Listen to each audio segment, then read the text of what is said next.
नमस्ते प्रणाम, मैं गायिका प्रभाराज। आज मेरा एक सॉन्ग रिलीज हुआ है प्रभाराज इंटरटेनमेंट चैनल पे, जो मैं आप लोग को सुनाती हूँ।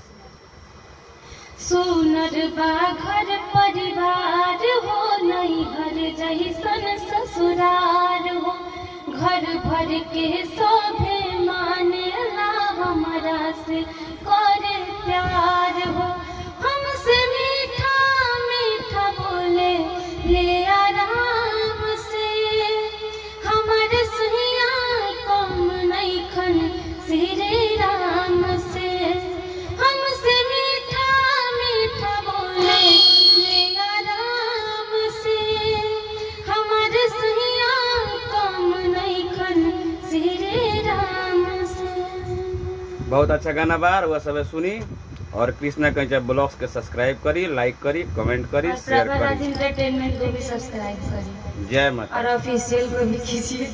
जय।